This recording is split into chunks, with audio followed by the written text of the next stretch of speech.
You've whispered the same words night after night, asked the same questions, begged for the same breakthrough, and still, nothing changes, nothing shifts. The silence stretches so long, you start to wonder if you're just talking to the air. You hear stories of answered prayers, miracles, divine timing, but your life doesn't feel like that. Your prayers feel like empty echoes, like letters that were never opened. And deep down, you start to ask the question you've been too afraid to say out loud. Is this even working? You want to believe it matters. You want to trust that someone's listening. But when nothing happens, when the waiting turns into weariness, it's hard. It's really hard. Because prayer isn't supposed to feel like abandonment, but sometimes it does.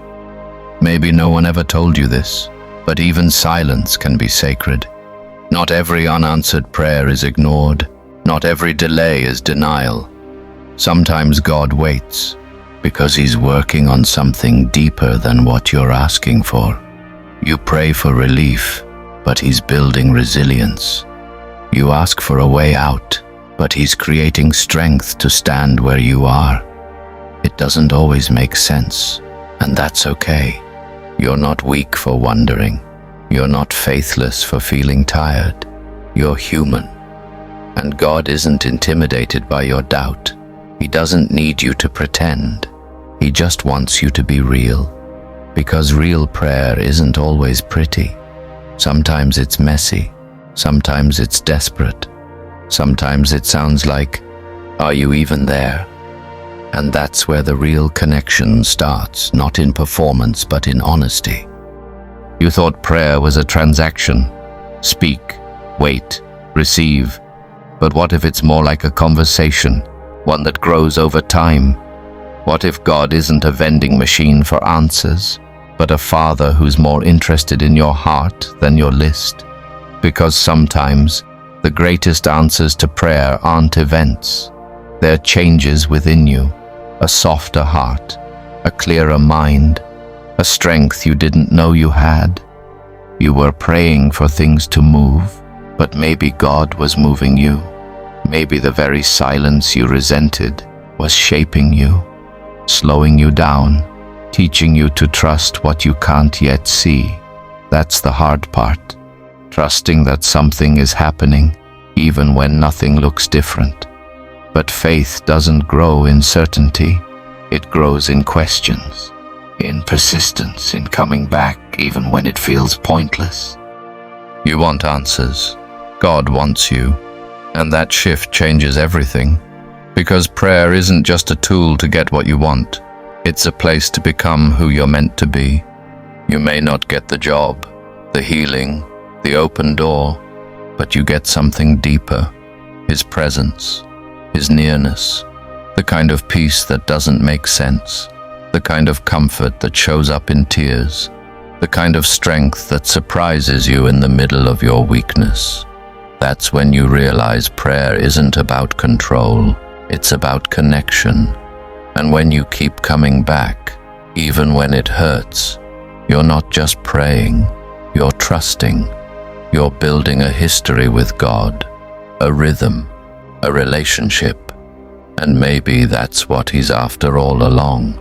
Not your results, but your return. Maybe prayer isn't changing your situation, because it's changing you first.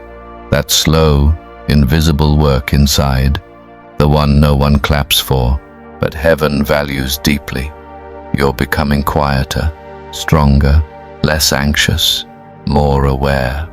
That doesn't happen overnight, but every time you pray, something moves, even if it's not what you expect. Maybe your heart is softening. Maybe your faith is stretching. Maybe your roots are going deeper, one silent prayer at a time. That's the thing about God. He often answers in layers, not lightning. And while you may not see the shift, your soul does. The you who prays today isn't the same you from yesterday. That's progress. That's grace. And that's why prayer matters. Not because it always changes things fast, but because it keeps you close while He does His work slow. It's easy to believe your prayer didn't work when it doesn't look how you pictured. But maybe it did.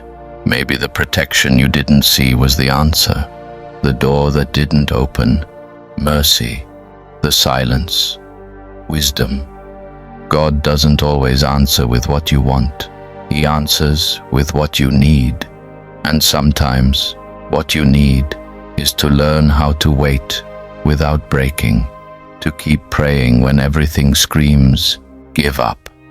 That kind of faith, the quiet, hidden, persistent kind, that's where the real power lives. Because anyone can pray when things go right, but the ones who pray in silence, in pain, in confusion, those are the ones who learn what it really means to trust, to pray not to be heard by people, but to be known by God. Sometimes the most powerful prayers are the ones that don't even sound like prayers.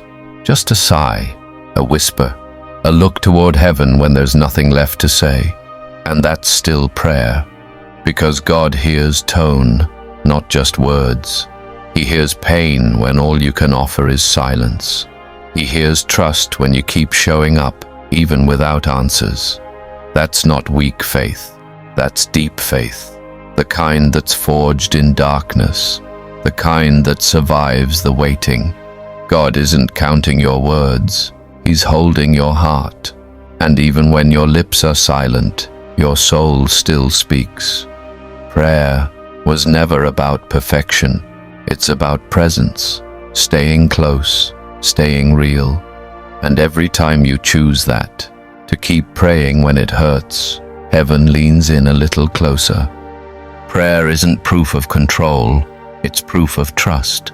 It's not about bending God to your will, but letting your heart lean into His. And every time you pray, even if it feels empty, you're declaring, I believe you're still listening. That kind of faith moves heaven, not because it's loud, but because it's loyal, not because it's perfect, but because it's persistent. So don't measure your prayers by outcomes. Measure them by intimacy. Are you closer? Are you still showing up? Then it's working, maybe more than you know. Because the goal was never just to be heard, it was to be held.